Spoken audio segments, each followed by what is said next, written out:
আজকে আমরা আলোচনা করব টেক্সট ফরম্যাটিং এর দ্বিতীয় ধাপ।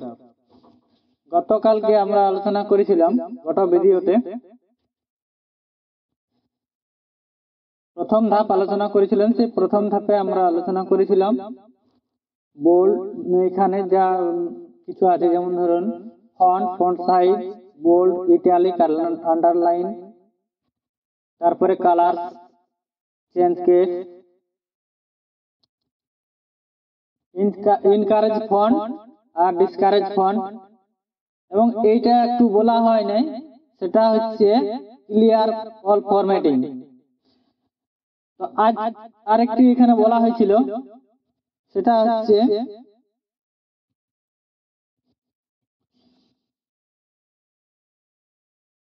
এই যে আপনারা দেখতে পাচ্ছেন, এটা আছে টেক্সট হাইলাইট কালার এবং colour, change case, increase font, discourage font, এগুলোতে আলোচনা করা হয়েছে। এবং এইখানে আপনারা দেখতেই পাচ্ছেন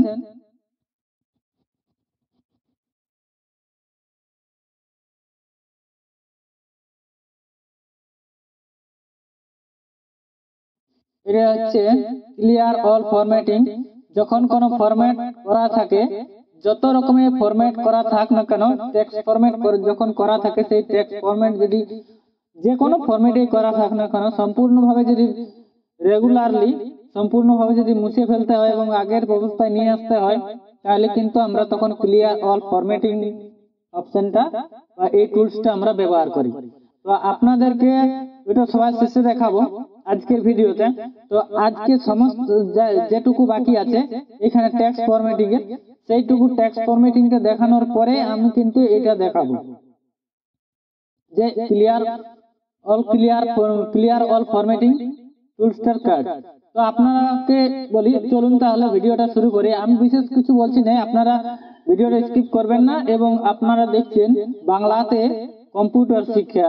আপনারা যদি সম্পূর্ণ বাংলায় কম্পিউটার শিখতে চান বা জানতে চান, তো তাহলে কম্পিউটারের কাজ যদি করতে চান, তো অবশ্যই এই চ্যানেলটা সাবস্ক্রাইব করে রাখুন। এরকম অনেক অনেক চ্যানেল আছে। তো আমি যতটুকু পারবো আমার দিক থেকে আপনাদেরকে সাপোর্ট করব এবং সাহায্য করব, যাতে আপনারা সম্পূর্ণভাবে বিষয়গুলো পুঙ্খানুপুঙ্খভাবে বুঝতে পারেন। এবং সেই বিষয়ের ব্যাপারে এই ভিডিওগুলো বানানো হচ্ছে। আপনারা দেখতে থাকুন। টেক্সট ফরম্যাটিং এর দ্বিতীয় ধাপ। টেক্সট ফরম্যাটিং করার জন্য অবশ্যই প্রথমে আমাদের কি করতে হবে না, টেক্সট টাইপ করতে হবে। তো আপনাদেরকে টেক্সট টাইপ কিভাবে করতে হয় সেটা আপনাদেরকে দেখাচ্ছি। এখানে সামান্য কিছু টেক্সট টাইপ করব এবং দ্বিতীয় ধাপটা আপনাদেরকে দেখাবো।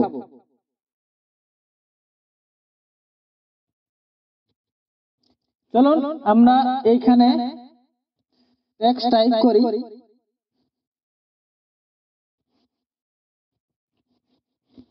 এখানে সাধারণত একটা ওয়ার্ড টাইপ করছি। এই একটা ওয়ার্ড টাইপ করার পরে আপনাদেরকে ফরম্যাটিংটা দেখাবো। তো সাইড নিয়ে আসি, মিডিলে রাখলেও হবে। তো যাই হোক, প্রথমে কি করব না, টেক্সটটাকে সিলেক্ট করব। আপনাদেরকে বারবার প্রতিবারই বলা হয়েছে যে যখনই আপনারা কোনো কিছু কাজ করবেন টেক্সটের উপর, তখন অবশ্যই টেক্সটটাকে সিলেক্ট করে নেবেন। আমি টেক্সটটাকে সিলেক্ট করলাম এবং টেক্সটটা আমার অলরেডি সিলেক্ট হয়ে গেছে। এরপরে এইখানে আমরা বোল্ড, ইটালিক, আন্ডারলাইন এবং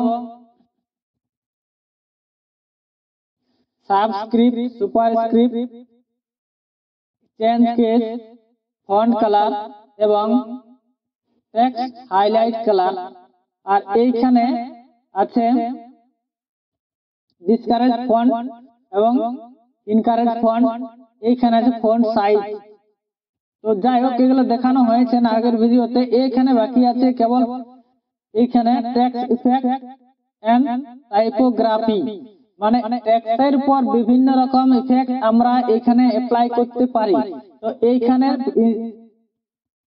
এই টুলসটা সাধারণতভাবে একটা ছোট্ট টুলস মনে হলো। এইখানে যখন আমরা ক্লিক করব তখন কিন্তু একাধিক কাজ এখানে পাওয়া যাবে এবং একাধিক অপশন আমরা এখানে পাবো একটা টেক্সটকে ফরম্যাট করার জন্য। তো চলুন আমরা যে টেক্সটটা সিলেক্ট করেছি সেই টেক্সটটাকে আমরা কি করব, এই যে আপনারা দেখতে পাচ্ছেন এটা হচ্ছে যেখানে মাউস পয়েন্টারটা আছে এবং যে এটা দেখতে পাচ্ছেন এখানে দেখুন এখানে এটা কালারটা আলাদা এবং অনেকটাই ফরম্যাট করার মতো সুন্দর টাইপোগ্রাফি করার মতো দেখাচ্ছে। তো আপনারা এটা দেখতে থাকুন। আমরা প্রথমে টেক্সটটা সিলেক্ট করেছি, সিলেক্ট করার পরেই কিন্তু আমরা এটা অ্যাপ্লাই করব। তারপর তাহলে কি করব, এখানে যদি সরাসরি ক্লিক করি তাহলে কিন্তু যেটা অলরেডি দেখা যাচ্ছে সেরকম এখানে ক্লিক করার সাথে সাথে আপনারা দেখতে পাবেন বিভিন্ন রকম অলরেডি বিভিন্ন স্টাইলে ফন্ট এখানে সাজানো আছে।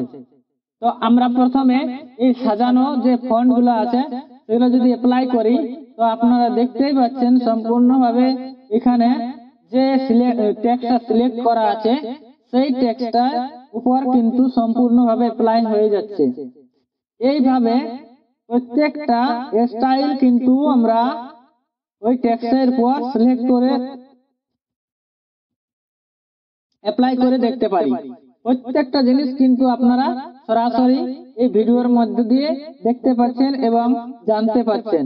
এইটাকে আরো একটু সুন্দরভাবে বোঝানোর জন্য টেক্সটটাকে আমরা একটু বড় করে নেব, তাহলে কিন্তু অটোমেটিক্যালি আপনারা বুঝতে পারবেন যে কিভাবে জিনিসটা হচ্ছে।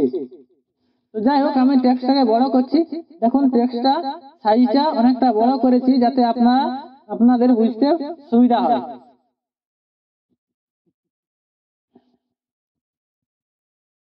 এরপরে আবার এখানে ক্লিক করব, ক্লিক করার সাথে সাথেই দেখুন টেক্সটটার পর এই যে ফরম্যাটটা সম্পূর্ণভাবে অ্যাপ্লাই হয়ে যাচ্ছে। তো যাই হোক টেক্সটটা একটু সাইডে করে নেব, তাহলে একটু পরে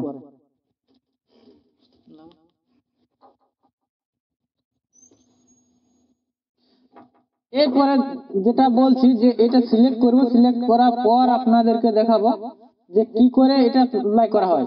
তারপর প্রত্যেকটা কাজ অটোমেটিক আপনারা বুঝতে পারবেন। এই যে দেখুন দেখছেন যেখানে আমি মাউস পয়েন্টারটা নিয়ে যাচ্ছি সেইটার প্রিভিউ কিন্তু টেক্সটটার উপর সম্পূর্ণভাবে দেখা যাচ্ছে যে কি রকম ভাবে এটা অ্যাপ্লাই হচ্ছে, এটা অ্যাপ্লাই করলে কি রকম দেখা যাবে সম্পূর্ণভাবে আপনারা দেখতে পাচ্ছেন।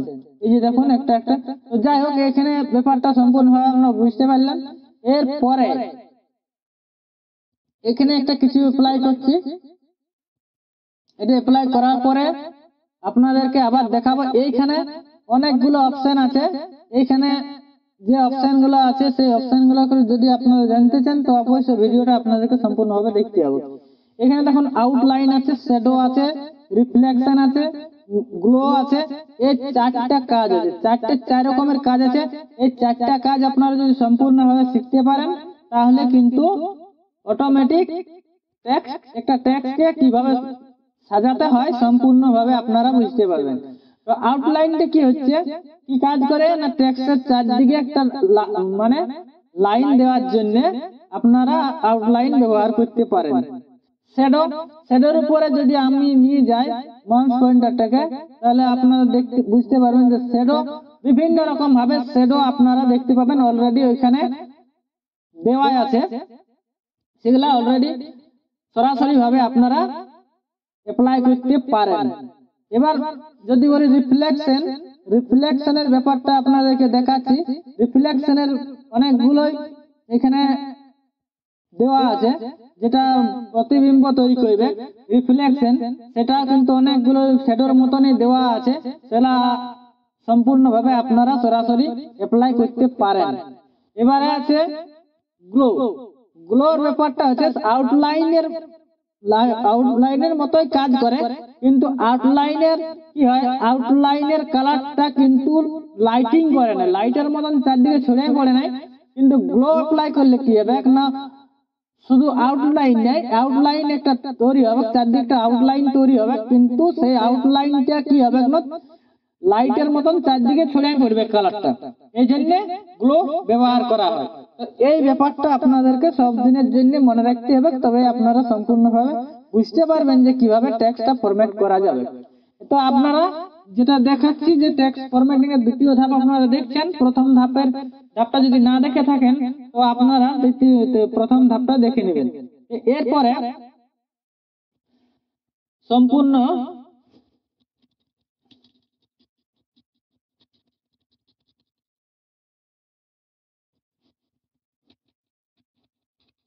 যাই হোক, ভালোভাবে দেখার জন্য আপনাদেরকে অবশ্যই ভিডিওটা সম্পূর্ণভাবে দেখতে হবে। তো আউটলাইনের মধ্যে এবারে আউটলাইন কিভাবে অ্যাপ্লাই করবেন, তো আউটলাইনটা দেওয়ার পরে আপনারা আউটলাইন অ্যাপ্লাই করার জন্য অবশ্যই এখানে দেখুন আউটলাইন কালার অনেক রকমের আছে। শুধু এই কালারটা চুজ করলে কিন্তু অটোমেটিক আউটলাইনটা অ্যাপ্লাই হয়ে যাবে, ঠিক আছে। এরপরে ধরুন এইটার পর আমি outline colour red colour apply করলাম। সরি, এখানে সিলেক্ট করা নাই, টেক্সটটা অবশ্যই আপনাকে সিলেক্ট করতে হবে। সিলেক্ট যদি না করেন তাহলে কিন্তু জিনিসটা অ্যাপ্লাই করতে পারবেন না। তো আমি টেক্সটটাকে সিলেক্ট করে নিলাম, আউটলাইন কালারটা, এরপরে আমি রেড অ্যাপ্লাই করলাম। দেখুন অটোমেটিক দেখা যাচ্ছে চারদিকে, কিন্তু অনেকটা কম পরিমাণে দেখা যাচ্ছে। তো আমি বলছি এর পরিমাণটা একটু বাড়াবো। তার জন্য এখানে দেখুন উইথ বলে একটা অপশন আছে, সেই উইথ অপশনটাই আপনাকে যেতে হবে। উইথ আছে, এইবারে উইথটা যখন আপনি অ্যাপ্লাই করবেন তখন অটোমেটিকলি কি রকম মোটা আউটলাইনটা হবে সেটা কিন্তু অটোমেটিক এখানে যদি অ্যাপ্লাই করেন তো দেখুন এখানে উইথ টাইম বাড়ান দিয়েছি। বাড়ান দেওয়ার ফলে কি হয়েছে না আউটলাইনটা অটোমেটিক চারদিকে একটু মোটা টাইপের লাগছে। তো যখন একটু ওইরকম সরু টাইপের থাকবে তখন অটোমেটিকলি কি করবেন না উইথটাকে বাড়াবেন। উইথটাকে বাড়ালে কিন্তু লাইন কালারটা সম্পূর্ণভাবে ভালোভাবে দেখা যাবে। এরপরে দেখাবো আউটলাইনের যে কালারটা দেওয়া হয়েছে সেইটাকে যদি আউটলাইনটা আমি অন্যরকম ওই যে প্ল্যান আছে সেটা যদি আমি বলি যে ডট ডট করব তাহলে কিন্তু অটোমেটিক কি করব না এখানে ড্যাশেস বলে একটা আছে সেটা কিন্তু আপনি অ্যাপ্লাই করতে পারেন। এই যে দেখছেন ড্যাশেস যাই হোক ড্যাশেস, তো এটা আপনারা যখন অ্যাপ্লাই করবেন তখন দেখুন প্রথমটা আছে লাইন আছে, তারপর ডট আছে, তারপর লাইনটা কাটা আছে, কোন লাইন আবার একটু বড় ছোট করে কাটা আছে। এটা আপনারা নিজের থেকে অ্যাপ্লাই করে নেবেন। তো আমি আপনাদেরকে একটু সামান্য দেখাবো যে সত্যি সেটা কাজ করছে কি করছে নাই। অবশ্যই তো ধরুন একটা লাইন আপনাকে দেখাচ্ছি, এখানে একটা যে কোনো একটা অ্যাপ্লাই করার ফলে দেখুন এখানে টেক্সটটা যে আউটলাইনটা দিয়েছিলাম সেই আউটলাইনটা অটোমেটিক ওইরকম অবস্থা হয়ে গেছে। তো এখন কি করব না আরো যে অ্যাপ্লিকেশন গুলো আছে এরপরে চলে যাব। আউটলাইনটা প্রায় আপনাদেরকে বোঝানো হয়ে গেছে, আর কালারটা নিয়ে বেশি কিছু আলোচনা করছি না, কারণ কালার নিয়ে অনেক আগের ক্লাসে সম্পূর্ণভাবে আলোচনা করা হয়েছে। এখানেও সেই কালারগুলাই আছে এবং মোর কালার সমস্ত কালারই কিন্তু আছে। এরপরে দেখুন শ্যাডো অ্যাপ্লাই কি করে করা হবে না, এখানে বিভিন্ন রকমের শ্যাডো অলরেডি দেওয়াই আছে। সেই শ্যাডোটা আপনারা যে কোনো একটা অ্যাপ্লাই করতে পারেন। ধরুন আমি এই শ্যাডোটা অ্যাপ্লাই করছি যাতে আপনারা সম্পূর্ণভাবে বুঝতে পারেন। এরপরে এইটাকে আপনারা অ্যাপ্লাই করেছেন, করার পরে দেখুন এই টেক্সটটার উপর কিন্তু পিছনে একটা শ্যাডো পড়েছে, ছায়া দেখা যাচ্ছে। এইখানে কি করতে হবে, এটা শ্যাডোটাকে আবার সেটিং করা যায়। শ্যাডোটাকে বিভিন্ন রকম ভাবে আপনার নিজের থেকে সেটিং করতে পারবেন। তার জন্য শ্যাডো অপশন বলে একটা অপশন আছে, সেই অপশনটা আপনাকে ক্লিক করতে হবে। তো এইখানে দেখুন শ্যাডো অপশন বলে একটা অপশন আছে, যখন এই অপশনটাতে ক্লিক করবেন তখন অটোমেটিকলি শ্যাডো অপশনটা খুলে যাবে। দেখুন শ্যাডো অপশন কিন্তু আমাদের খুলে গেছে এই সাইডে, দেখছেন এখানে দেখতে পাচ্ছেন যে শ্যাডো অপশনটা খুলেছে কি খুলে নেই আপনাদেরকে ভালো করে দেখাচ্ছি। দেখুন শ্যাডো ফরম্যাট টেক্সট ইফেক্টের মধ্যে শ্যাডো দেখতে পাচ্ছেন। তো শ্যাডোটা আপনারা বিভিন্ন রকম ভাবে সেট করতে পারবেন। এই যে ট্রান্সপারেন্সিটা যদি বাড়ান দেন, এই যদি কমান তাহলে শ্যাডোটা কিন্তু কালারটার প্রভাবটা বাড়িয়ে যাবে, ঠিক আছে, যদি ট্রান্সপারেন্সিটা বাড়ান দেন তাহলে শ্যাডো কিন্তু ঝাপসা দেখাবে, আর এটা কিন্তু যত কমাবেন তত কিন্তু শ্যাডোটা মোটা দেখাবে। এবারে সাইজ আছে, হ্যাঁ, বলা আছে অ্যাঙ্গেল আছে, অ্যাঙ্গেলটা যে কোন দিকে শ্যাডোটা পড়বে তার জন্য কোন দিকে পড়বে, ঠিক আছে, অ্যাঙ্গেলটা আপনারা সেট করে নিতে পারবেন। তার বিশেষ কিছু এখানে দেখাচ্ছি না। তো এইটা হচ্ছে শ্যাডোর কাজ।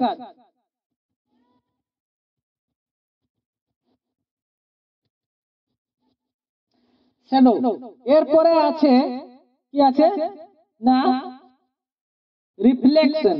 রিফ্লেকশন ব্যাপারটা হচ্ছে, এবার এখান থেকে আমি শ্যাডোটা বাদ দিচ্ছি। শ্যাডো যে অ্যাপ্লাইটা করা ছিল সেটা কিন্তু শ্যাডোটা আমি তুলে নিচ্ছি। এরপরে আপনাদেরকে রিফ্লেকশনটা বোঝাবো। রিফ্লেকশনটার কাজ কি না, ও কি করবে না একটা প্রতিবিম্ব তৈরি করবে। তো ধরুন আমি এখানে একটা এইটা অ্যাপ্লাই করছি, অ্যাপ্লাই করার সাথে সাথে দেখুন এখানে এক্সট্রার মধ্যে একটা প্রতিবিম্ব আপনারা দেখতে পাচ্ছেন। দেখতে পাচ্ছেন তো, এই যে প্রতিবিম্ব দেখতে পাচ্ছেন, এবং এটাকে আপনারা সেট করতে পারবেন বিভিন্ন রকম ভাবে। আর এইখান থেকে আপনারা যেগুলো সেট করা আছে সেগুলো আপনারা অ্যাপ্লাই করতে পারবেন। তো এখানে অ্যাপ্লাই করার জন্য প্রতিবিম্ব যদি আপনারা অ্যাপ্লাই করতে হবে, রিফ্লেকশন, এই যে দেখুন এইখানে কিন্তু অপশন বক্সটা খুলে গেছে। তো আপনারা দেখতে পাচ্ছেন এইখানে রিফ্লেকশন যে অপশনটা আছে, সেই রিফ্লেকশন অপশনটার উপর ক্লিক করবেন, তাহলে কিন্তু রিফ্লেকশন কিভাবে আপনারা সেট করবেন সেটা কিন্তু অটোমেটিক দেখতে পাবেন। এই যে দেখছেন এটা হচ্ছে রিফ্লেকশনের,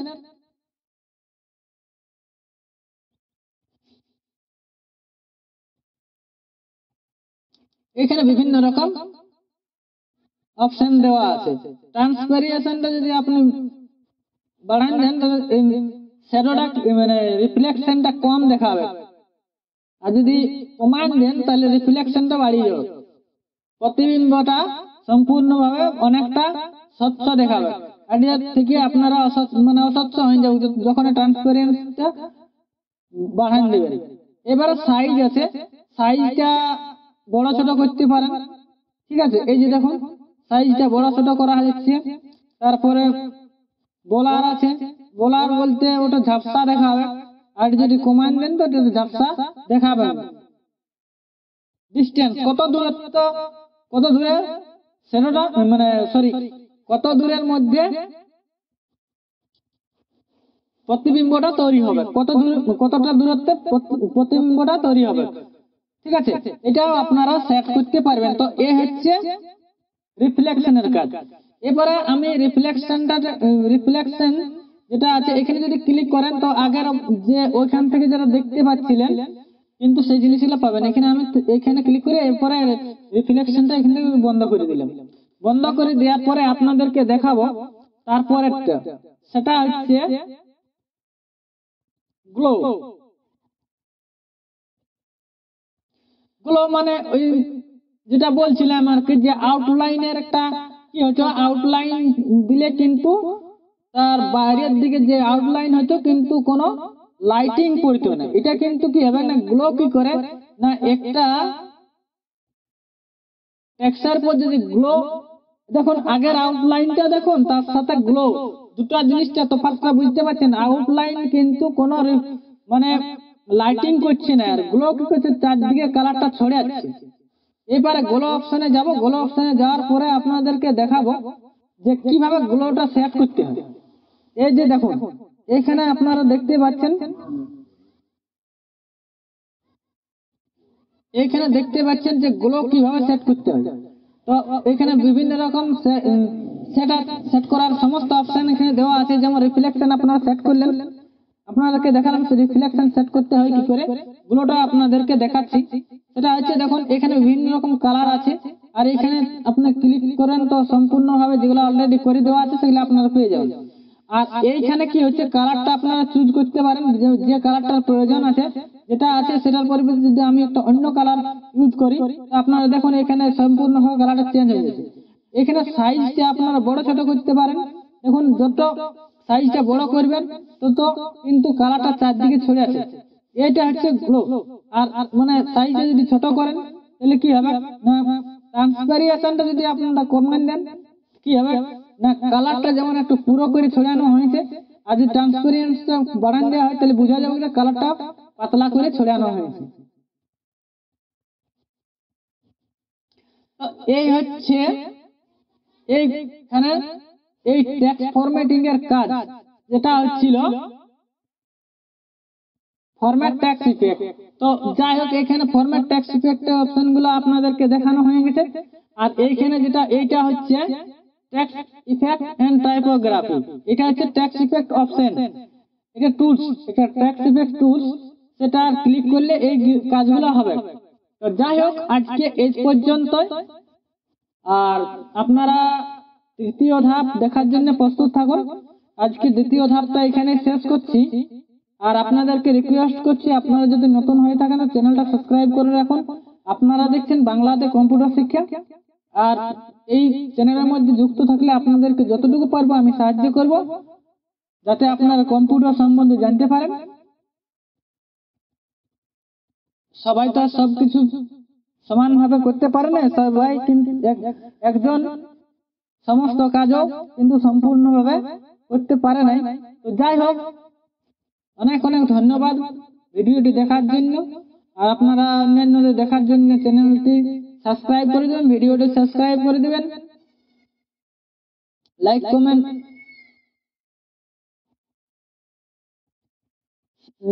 কমেন্ট করবেন এবং শেয়ার করে দেবেন।